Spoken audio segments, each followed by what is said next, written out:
જય શ્રી કૃષ્ણ મિત્રો, નિત્ય સત્સંગમાં આપ સૌનું સ્વાગત છે। આજે આપણે સાંભળીશું ગુરુ પૂર્ણિમાના પર્વનું મહત્વ તથા કથા। જો આ વિડીયો તમને પસંદ પડે તો લાઈક અને શેર કરી ચેનલને સબસ્ક્રાઇબ જરૂરથી કરજો। અષાઢ સુદ પૂનમના દિવસે ગુરુ પૂર્ણિમાનો પર્વ આવે છે। અષાઢ સુદ પૂનમનું બીજું નામ વ્યાસ પૂર્ણિમા પણ છે। ગુરુ પૂર્ણિમાને વ્યાસ પૂર્ણિમા પણ કહે છે। આને સૌથી મોટી પૂનમ માનવામાં આવે છે। ગુ એટલે અજ્ઞાન રૂપી અંધકાર અને રૂ એટલે અંધકારનો નાશ કરનાર જ્ઞાન રૂપી પ્રકાશ। આમ ગુરુનો અર્થ અજ્ઞાન રૂપી અંધકારનો નાશ કરનાર એવો થાય છે। આ ઉપરાંત અષાઢ મહિનાની સુદ પૂર્ણિમાએ ભગવાન વેદવ્યાસજીનું પ્રાગટ્ય થયું, જેમણે વેદોને વ્યવસ્થિત કર્યા। 4 વેદ 4 શિષ્યોને ભણાવ્યા। અથર્વવેદ અંગિરા ઋષિને ભણાવ્યો, ઋગ્વેદ એ પેલ ઋષિને ભણાવ્યો, સામવેદ એ જૈમિની ઋષિને ભણાવ્યો અને યજુર્વેદ એ વૈશંપાયન ઋષિને ભણાવ્યો। આપણા 18 પુરાણો અને મહાભારત તેની રચના પણ ભગવાન વેદવ્યાસજીએ જ કરી છે। માટે વિદ્વાનો એવું માને છે કે વ્યાસો શિષ્ટતમ જગત સર્વમ, જે કંઈ બોલાય છે એ વ્યાસજીનું જ ઉચ્ચ શિષ્ટ છે। જ્યારે કથા કરવા માટે કોઈ પણ વક્તા પીઠ ઉપર બેસે છે ત્યારે તે પીઠનું નામ પણ વ્યાસપીઠ જ રહ્યું છે। યુગો બદલાયા, સદીઓ બદલાઈ ગઈ, પણ પીઠનું નામ બદલાયું નથી। અષાઢ સુદ પૂર્ણિમાને દિવસે ભગવાન વેદવ્યાસજીની પૂજા કરવાનું વિધાન છે। આપણો વારસો, આપણી સંસ્કૃતિ જો કોઈ ટકાવી હોય તો તે વ્યાસજીએ ટકાવી છે। વ્યાસ પૂર્ણિમાનું બીજું નામ જ ગુરુ પૂર્ણિમા છે। આપણા ગુરુ એ વ્યાસ સ્વરૂપ જ છે। ગુરુ એટલે ઊંડા અંધારેથી પરમ તેજે તું લઈ જા। ગુરુ નિસ્પૃહી, નિલોભી, નિર્માની, સાત્વિક ગુણોથી સભર હોવા જોઈએ। ગુરુ અને સદગુરુમાં એટલો જ ફરક છે કે જે શિષ્યનું યોગ્ય માર્ગદર્શન કરી નવી ઊંચાઈએ લઈ જાય તે સદગુરુ। શ્રીમદ ભાગવતમાં ગુરુના શ્રેષ્ઠ લક્ષણો બતાવ્યા છે। ગુરુ સદા શિષ્યોના આત્મકર્ષ માટે પ્રયત્નશીલ હોવા જોઈએ। વેદવ્યાસજીએ સ્કંદ પુરાણના 182 શ્લોકમાં સદગુરુનો મહિમા વર્ણવ્યો છે। સદગુરુ અને ઈશ્વરમાં એકતા છે। ભગવાન દત્તાત્રેયે પણ 24 ગુરુ કર્યા હતા, જેમાંથી તેમને અલગ અલગ જ્ઞાન પ્રાપ્ત કર્યું હતું। ગુરુના દર્શન એટલે પ્રત્યક્ષ પ્રભુના દર્શન। ગુરુ એટલે સચ્ચિત અને આનંદનું સ્વરૂપ। ભગવાન શિવે પણ ગુરુ વિશે સ્વયં કહ્યું છે, ધ્યાન મૂલમ ગુરો મૂર્તિમ, પૂજા મૂલમ ગુરો પદમ, મંત્ર મૂલમ ગુરો વાક્ય, મોક્ષ મૂલમ ગુરો કૃપા। અર્થાત ગુરુદેવની ભાવમયી મૂર્તિ ધ્યાનનું મૂળ છે, તેમના ચરણ કમળ પૂજાનું મૂળ છે, તેમના દ્વારા કહેવાયેલા વાક્ય મૂળ મંત્ર છે, તેમની કૃપા જ મોક્ષનું મૂળ છે। આપણી ભારતીય સંસ્કૃતિમાં ગુરુનું પદ સર્વોચ્ચ માનવામાં આવ્યું છે। ગુરુને બ્રહ્મા, વિષ્ણુ અને મહેશ સમાન કહ્યા છે।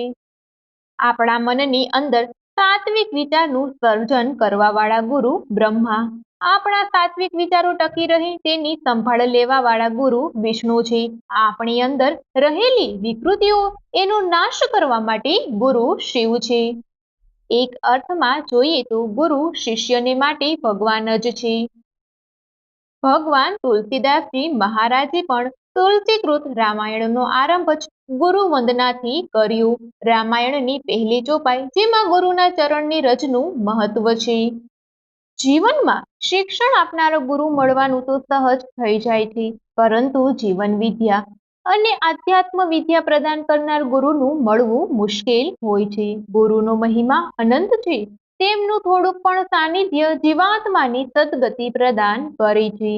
ગુરુ જ એકમાત્ર એવા નાવિક છે જે આ સંસાર સાગરમાંથી જીવાત્માને પાર લગાવી શકે છે। આ કારણે સંત કબીરદાસજી કહે છે, તીર્થ નહાય એક ફલ, સંત મિલે ફલ 4, સતગુરુ મિલે અનંત ફલ, કહત કબીર વિચાર। ગુરુ કૃપા મેળવવા માટે ગુરુ પ્રત્યે શ્રદ્ધા હોવી અત્યંત જરૂરી છે તથા તેમણે બતાવેલા માર્ગ પર દ્રઢતાપૂર્વક આગળ વધવામાં આવે તો ગુરુની કૃપા નિરંતર મળતી રહે છે. ગુરુની કૃપા અને શિષ્યનું સમર્પણ એ બંને જો ભેગા મળે તો શિષ્યના જીવનનું સંપૂર્ણ રૂપાંતરણ થઈ જાય છે. ગુરુ શિષ્યનો સંબંધ એ આત્માનો સંબંધ છે. જે રીતે આપણે દ્રષ્ટિ વગર કોઈ વસ્તુને જાણી શકતા નથી એ જ રીતે આપણે ગુરુ વગર જીવનને સમજી શકતા નથી તથા ઉન્નતિ કરી શકતા નથી. જ્ઞાન, ધ્યાન, ચેતના, ચિંતન, સંસ્કાર, વિચાર, દેશ, વિશ્વ, વાતાવરણ, પ્રકૃતિ, ભક્તિ, મુક્તિ વગેરે તમામ બાબતોને જાણવા માટે ગુરુની જરૂર તો પડે જ છે. આ ઉપરાંત સંત કબીરદાસજીએ કહ્યું કે ગુરુ ગોવિંદ દો ખડે કિસકો લાગો પાય, બલિહારી ગુરુ આપકી ગોવિંદિયો બતાય.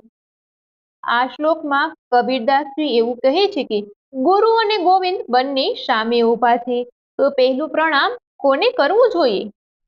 ત્યારે કબીરદાસજી કહે છે કે પહેલું પ્રણામ બલિહારી ગુરુજીને કરવું જોઈએ, જેમણે ગોવિંદની ઓળખાણ કરાવી છે. ગુરુ એ સેતુ છે જેના પર ચાલીને શિષ્ય પરમાત્મા સુધી પહોંચી જાય છે.